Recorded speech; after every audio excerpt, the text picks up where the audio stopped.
Mag-alala, mami. Isasama ko lang siya pero hindi ko siya iuwi. Yan. Kasi alaga mo yan eh. Yan. At saka mami, ano, ayaw ko iuwi yan.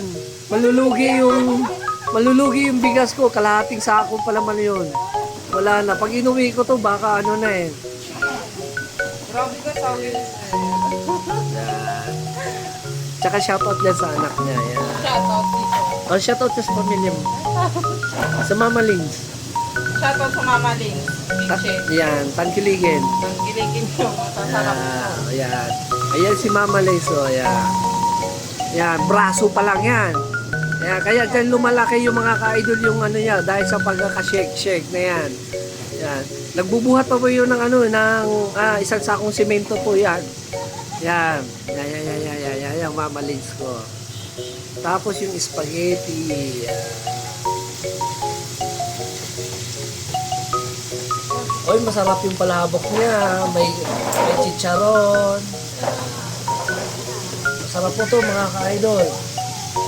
At higit sa lahat, yan.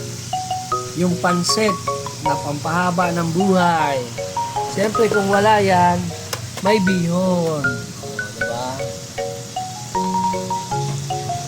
At higit sa lahat, yan, lotong probinsya. Bicolan yan. Kalabasa. Mami, kalabasang sitaw.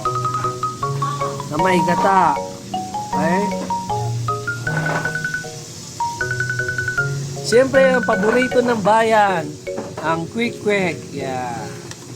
Dito pa lang po kay Mama Lens. Bicolan yan sa may butas ng papuntang palengke. Ito lang po yan sa Taguig. At walang kamatayan ang paborito ng ating masa ang longganisa. At syempre may ugoy at paborito ng bayan ang itlog. At higit sa lahat, yan.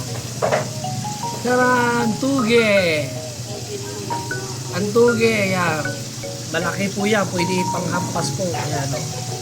Yan, sa mga panghampas sa mga salawahan.